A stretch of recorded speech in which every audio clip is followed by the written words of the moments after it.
ജിസ്മോൻ അവിടെ അരിപ്പാട് രമേശ് ചെന്നിത്തല തോപ്പിക്കാനൊക്കെ ശ്രമിച്ചിരുന്ന ആളാണ്, നമുക്കറിയാം. അപ്പോൾ ജിസ്മോൻ, ഒരുപക്ഷെ ഈ കേരളത്തിൽ ഒരു പുതിയ സർക്കാർ വരുമ്പം എനിക്കൊന്ന് നമ്മുടെ ഈ മോഹൻലാലിൻ്റെ ഒക്കെ സിനിമ ഇറങ്ങുമ്പം പ്രതീക്ഷ കൂടുമല്ലോ, അതുപോലെയാണ് പ്രതീക്ഷ ഒരുപാട് കൂടുതലുണ്ട്. യെസ്. ഇപ്പോൾ സിനിമയിൽ നിന്ന് പറഞ്ഞതുകൊണ്ട് തന്നെ ഞാൻ തുടങ്ങിയാണ്. ഇപ്പോൾ എന്താണ് സംഭവിക്കാൻ പോകുന്നത് ട്രെയിലർ കണ്ടപ്പോൾ തന്നെ നമുക്ക് ബോധ്യപ്പെട്ടു. അതായത് മുഖ്യമന്ത്രിയെ തെരഞ്ഞെടുക്കാൻ തന്നെ എന്താണ് നടക്കുന്നത് അറിഞ്ഞു. ഇനി മന്ത്രിമാർ വേണം, ബോർഡ് കോർപ്പറേഷൻ ചെയർമാൻമാർ വേണം, മറ്റു കാര്യങ്ങളിലേക്കെല്ലാം വേണം. ഞാൻ ഒരു കാര്യം വളരെ വ്യക്തമായി തന്നെ പറയാം.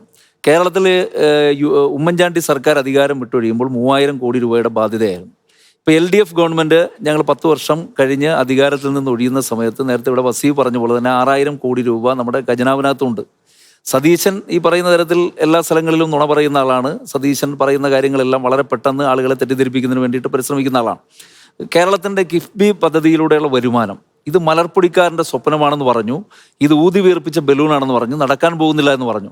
ഇന്ന് കേരളത്തിൽ നമ്മൾ കാസർഗോഡ് മുതൽ തിരുവനന്തപുരം വരെ സഞ്ചരിച്ചു കഴിഞ്ഞാൽ നമുക്ക് കണ്ണുകൊണ്ട് നോക്കിയാൽ കാണാൻ കഴിയുന്ന എണ്ണമറ്റ വികസന പ്രവർത്തനങ്ങൾ ഈ കേരളത്തിൽ യാഥാർത്ഥ്യമാക്കി. ഈ സാമ്പത്തികമായ പ്രതിസന്ധികളെ കുറിച്ചെല്ലാം സൂചിപ്പിക്കുമ്പോൾ കേന്ദ്ര ഗവൺമെന്റിന്റെ സമീപനം ഈ കേരളത്തോട് എന്തായിരുന്നു എന്നുള്ളതും അതിനോട് UDFന്റെ സമീപനം എന്തായിരുന്നു എന്നുള്ളതും കേരളത്തിലെ ജനങ്ങൾ ഇനി തിരിച്ചറിയാൻ പോവുകയാണ്.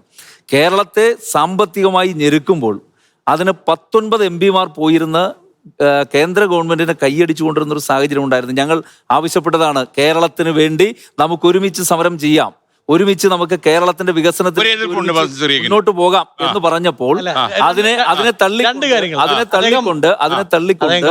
ഈ പറയുന്ന രീതിയിൽ കേരളത്തിന്റെ വികസനത്തിന് എതിരായ നിലപാടാണ് സ്വീകരിച്ചത്. ഞങ്ങളിപ്പോൾ ഈ കേരളത്തിലെ ഗവൺമെന്റ് 102 സീറ്റുമായി UDF അധികാരത്തിൽ വരുന്നു. ഞങ്ങൾ ഈ കേരളത്തിൽ ഇപ്പോൾ ഒരുപക്ഷെ കഴിഞ്ഞ LDF ഗവൺമെന്റിനേക്കാൾ കൂടുതൽ പ്രതീക്ഷ ജനങ്ങൾ കൊടുത്തു. 3 സീറ്റ് കൂടുതൽ കൊടുത്തു. ഞങ്ങൾ 6 മാസം വെയിറ്റ് ചെയ്യുകയാണ് ഈ ഗവൺമെന്റിന്റെ പ്രവർത്തനങ്ങളുമായി ബന്ധപ്പെട്ടുകൊണ്ട്. ഈ ഗവൺമെന്റ് എന്താണ് ചെയ്യാൻ പോകുന്നത്?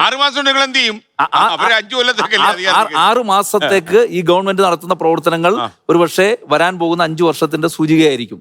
നമുക്ക് മനസ്സിലാക്കാൻ കഴിയും. കാരണം ഞാൻ ഒരു കാര്യം പറയാം. കേരളത്തിൽ ഒറ്റ കാര്യം പറഞ്ഞാൽ മതി. പ്രകടന പത്രിക കേരളത്തിലെ ജനങ്ങൾക്ക് മുമ്പിൽ അല്ലെങ്കിൽ രാജ്യത്തെ ജനങ്ങൾക്ക് മുമ്പിൽ അവതരിപ്പിച്ചുകൊണ്ടാണ് രാഷ്ട്രീയ പാർട്ടികൾ തെരഞ്ഞെടുപ്പിനെ നേരിടാറുള്ളത്. ആ പ്രകടന പത്രിക നടപ്പാക്കാനുള്ളതാണ്, ഒരെണ്ണം പോലും ഒഴിയാതെ നടപ്പാക്കാനുള്ളതാണ് എന്ന് കഴിഞ്ഞ 10 വർഷക്കാലം